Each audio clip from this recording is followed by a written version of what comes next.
Olá pessoal, tudo bem?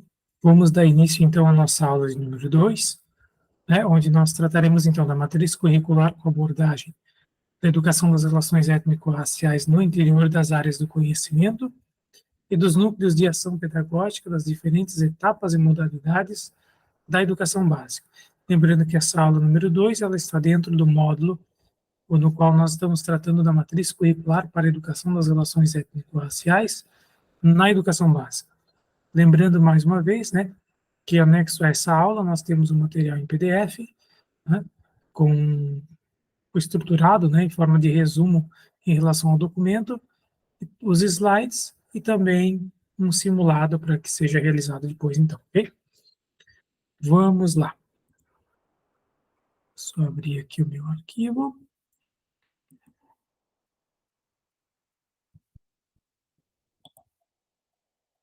Show. Bom, vamos falar então das áreas, né? Inicialmente.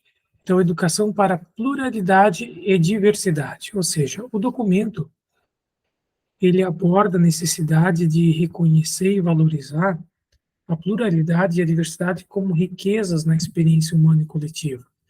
Então, destaca-se, né, a matriz da educação das relações étnico-raciais, que, segundo Miguel Arroyo, né, ela promove a igualdade e a reeducação dos modos de convivência, né? E o autor ele também ressalta a importância do diálogo no currículo, contrastando, né, com um monólogo eurocêntrico, ou seja, o currículo entendido não apenas como conteúdos, mas como um espaço de diálogo. Ele deve ser um lugar permanente de perguntas sobre como os homens se constituíram historicamente. Também se enfatiza que os conteúdos eles devem ser pontos de partida e não de chegada, e que o equilíbrio das histórias no currículo ela é crucial para promover a igualdade. A escola ela é apresentada como um lugar de escuta, né, dando voz, então, aos sujeitos, né, esses sujeitos silenciados, como os negros, né, e negras. E o texto ele destaca a luta por incluir conteúdos de matriz africana e afro-brasileira nos currículos escolares, né, buscando, assim, equilibrar as histórias e reconhecer a diversidade étnico-racial e cultural.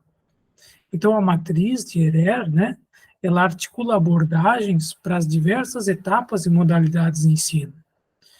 E o ensinar sobre a África, então, ele é considerado essencial para compreender as bases fundantes da humanidade.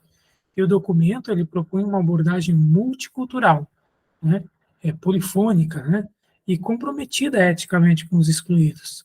Então se questiona como construir novos significados para a prática educativa tradicional e reconstruir práticas sociais éticas, né, e comprometidas então com os excluídos.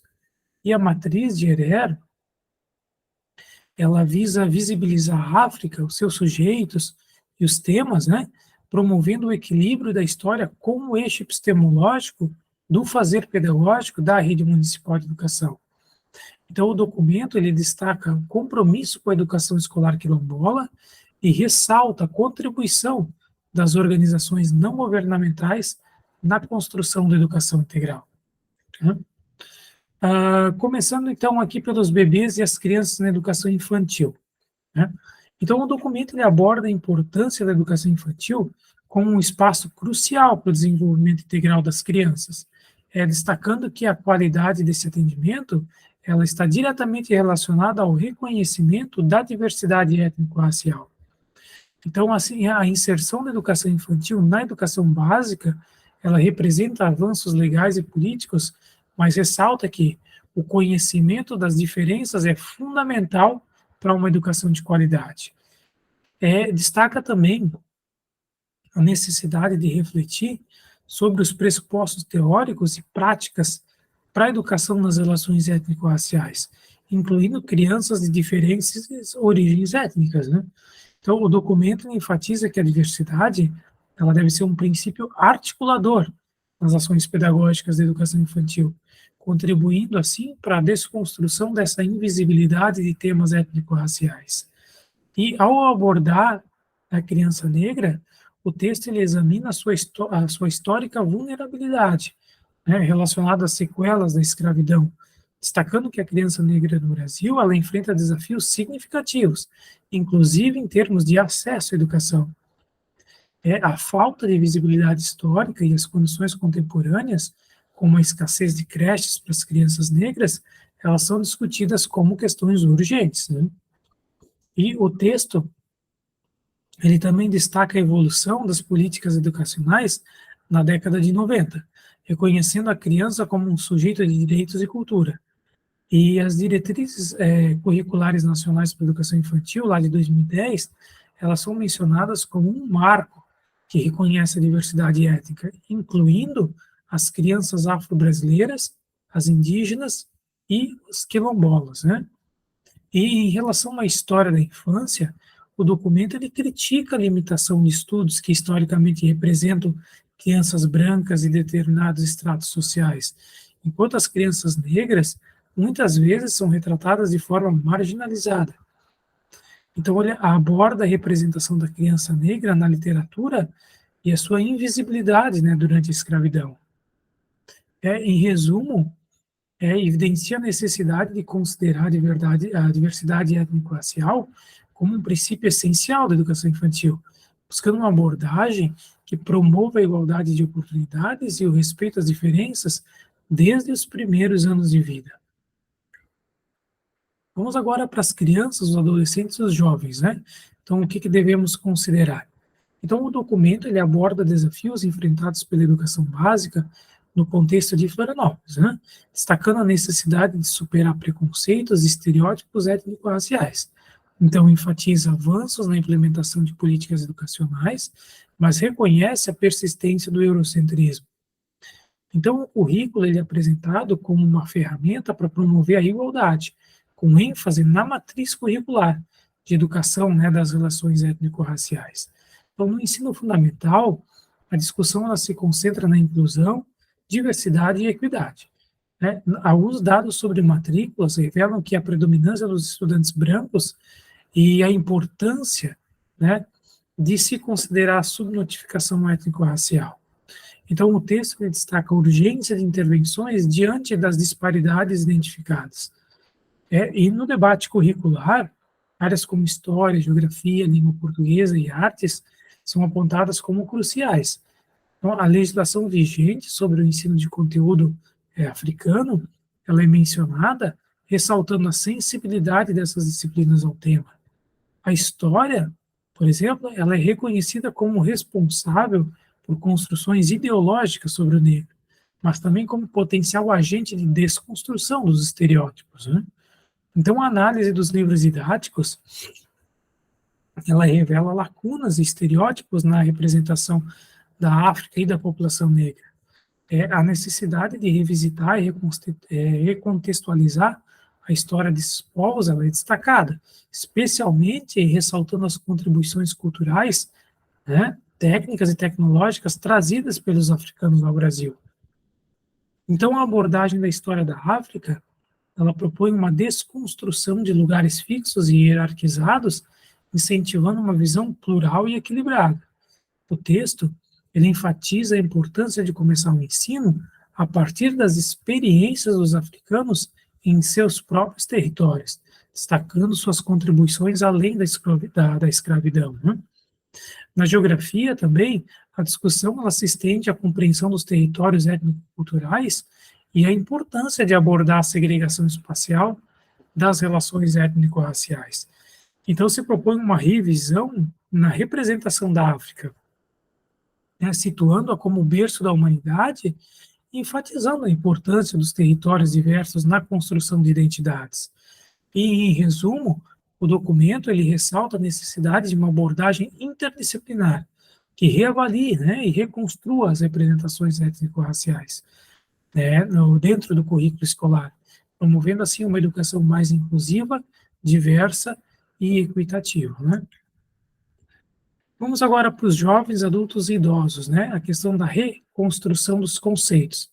Então, o documento ele aborda a educação de jovens e adultos, né, a EJA, como parte da educação básica, regulamentada por leis nacionais e resoluções municipais. O seu objetivo é oferecer escolarização a pessoas com 15 anos ou mais que não concluíram o ensino fundamental. A EJA em Florianópolis ela é organizada em núcleos, né, atendendo às demandas locais e pautada na qualidade social, valorizando a diversidade cultural. Então, a modalidade EJA ela está alinhada com políticas de diversidade na educação, focando em conteúdos étnicos, né, equidade de gênero e outras temáticas.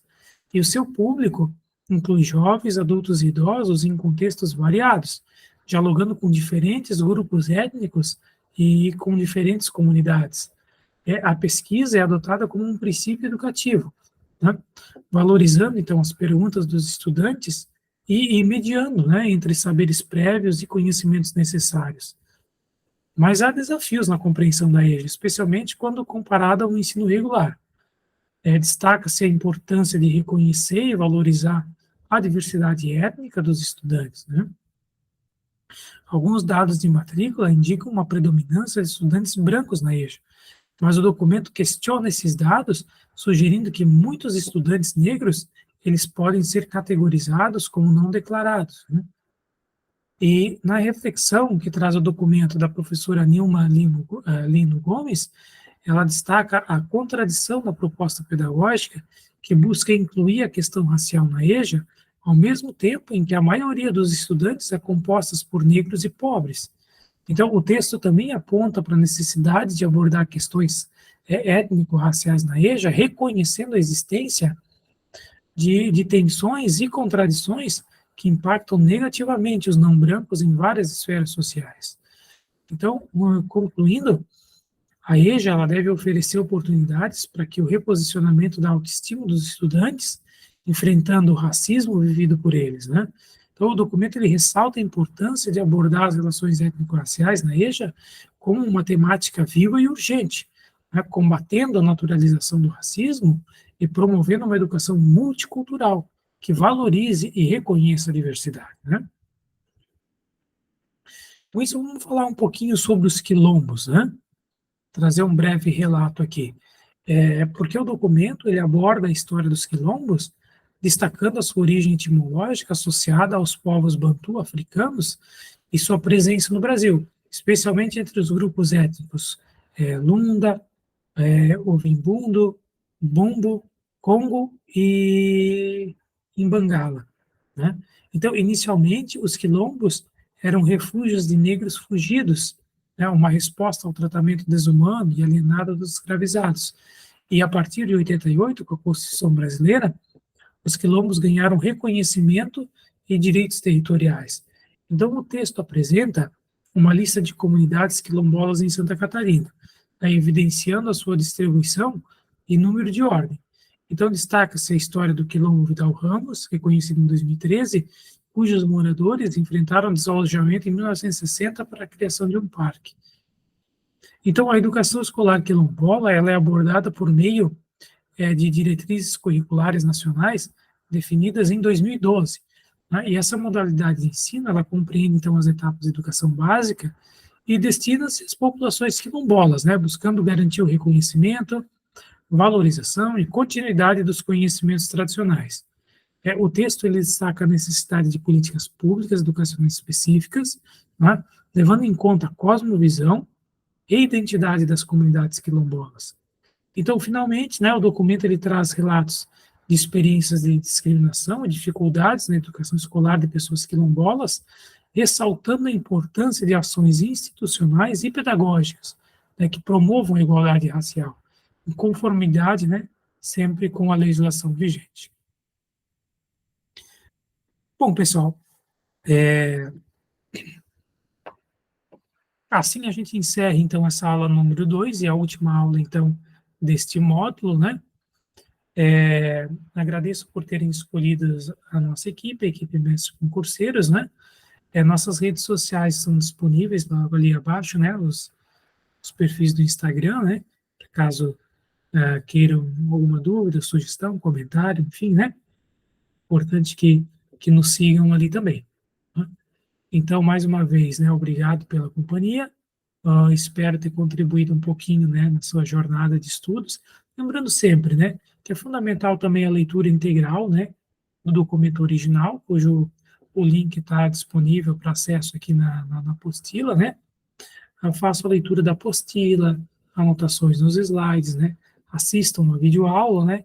E faço uma resolução de questões, ok? Então, uma boa sorte, bons estudos e até uma próxima oportunidade. Um forte abraço.